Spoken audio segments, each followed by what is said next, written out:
अंजलीताई माळे यांची परळी नगर परिषदेच्या महिला व बालकल्याण सभापतीपदी निवड झालेली आहे। ताई आपल्यासोबत आहेत। ताई काय प्रतिक्रिया आहे? खरंच आनंदाचं वातावरण आहे। आपण एक नगरसेविका म्हणून देखील खूप प्रचंड मताने निवडून आलात आणि आपली या ठिकाणी सभापतीपदी देखील वर्णी लागलेली आहे। आमच्या नेत्या नामदार पंकजाताई मुंडे आणि आमदार धनंजयजी मुंडे साहेबांनी माझ्यावर जो विश्वास दाखवला ते सार्थ करण्याची माझ्यावर जिम्मेदारी आलेली आहे।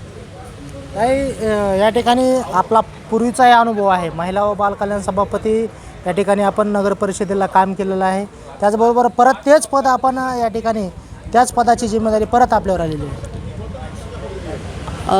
ताईंना आणि साहेबांना वाटलं की ह्या पदाला मी जास्त चांगला न्याय देऊ शकेल, कारण यापूर्वीचा अनुभव मला होता आणि नंतर मी ह्याच्यात खूप लक्ष घालून काम करेल असं त्यांना अपेक्षा वाटली असेल। ती अपेक्षा पूर्ण करण्यासाठी मी कटिबद्ध आहे।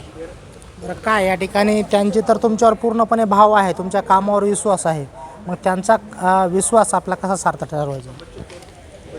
आता आपण बघतो शिवरात्रीच्या निमित्ताने वेगवेगळ्या स्पर्धा होतात, जेंट्सच्या कुस्तीच्या वगैरे स्पर्धा होतात। पण मी जेव्हा सभापती होते त्यावेळेस मी महिला कोणत्या निमित्तानं घराच्या बाहेर येतात हे मी अगोदर हेरलं। तर भजनाच्या माध्यमातून त्या बाहेर येत होत्या। तर मी भजनी मंडळाच्या स्पर्धा ठेवल्या होत्या। पहिल्यांदा महिलांच्या नगरपालिकेच्या इतिहासात शिवरात्रीच्या वेळेस पहिल्यांदा स्पर्धा झाल्या होत्या आणि त्या स्पर्धेचे बक्षीस वितरण ताईच्या हस्ते झालं होतं। ताई तेव्हा सुरुवातीला राजकारणाच्या निमित्तानं आल्या होत्या सामोरे।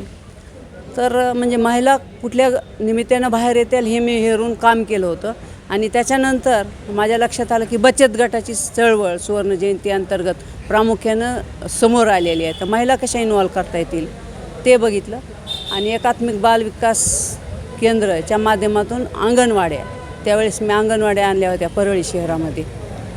तर असं काम केलं होतं। तर आता त्याच चळवळी किंवा हे जे बचत गट आहेत त्याला जास्त ट्रेन करणं, लघु उद्योगाच्या ट्रेनिंग देणं, इथं वेगळ्या ट्रेनिंग अवेलेबल करणं, ट्रेनिंग घेणारे जे लाभार्थी आहेत, विद्यार्थीच म्हणू आपण त्यांना, शिकाव, तर त्यांना विद्यावेतन कसं देता येईल, प्रलोभन दाखवल्यानंतर नक्कीच लेडीज येतात आणि त्यांना कुशल करून त्यांचं सक्षमीकरण करेल असा मला विश्वास वाटतो, कारण यापूर्वी मी तसं सार्थ काम केलं होतं।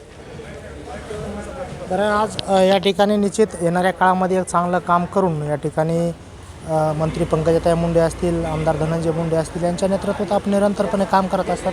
तर या ठिकाणी येणाऱ्या काळामध्ये पदाला न्याय देण्यासाठी आणि या ठिकाणी ताईचं नाव उंचावण्यासाठी आपले काय विशेष प्रयत्न?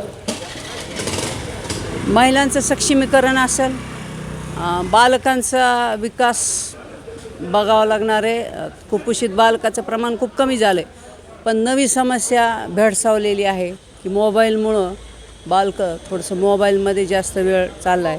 तर ते बालकांना मोबाईलपासून कसं फ्री करता येईल आईवडिलांकडून, त्यांना कसं, तर त्याचंही मी ट्रेनिंग देईल समजा बचत गटांना, की असे जे काय होतील ते मी प्रयत्न करेल। शिवरात्रीच्या बचत गटाचे स्टॉल असतील, लघु उद्योगाच्या ट्रेनिंग असतील, अशा निमित्तानं काही नाही तर काही करून मी महिला कनेक्ट करेल एकमेकांशी।